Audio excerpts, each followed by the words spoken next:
Today I wanted to share an update on our latest optimization improvements. We just had a new release out that is focused on performance improvements and also much better support for bifurcated assets. If you're in the apparel industry, why you care about that is because essentially all the collars and trims on your asset are probably bifurcated.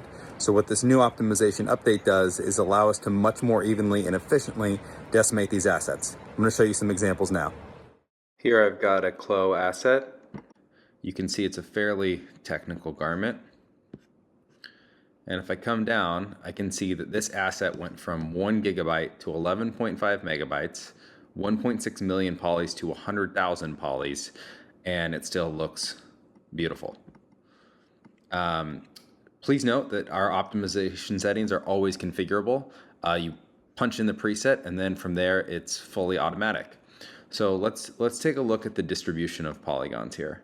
So if I come over to my debug panel, you can see that this asset is really fairly evenly distributed with the polygon count. On the small areas of higher detail, we're going to preserve more polys to make sure that the shape stays the same. But you can see over the chest that we've got a lot fewer polygons and it's a lot more evenly distributed. So even with reducing the polygon count by 94%, we're still able to perfectly preserve that shape of the asset. I want to take a look at another garment. That was a CLO. Here's a Browzwear example. So here's a Browzwear asset. This went from 498 megabytes to 9.8 megabytes and 765,000 polys to 97,000 polys. So another big reduction in poly count. And one other thing that I want to show you that we haven't really talked about a lot is our AO baking. So here you can see this asset looks really good. It's very realistic. If I come over and toggle this on and off, you can see that these shadows disappear.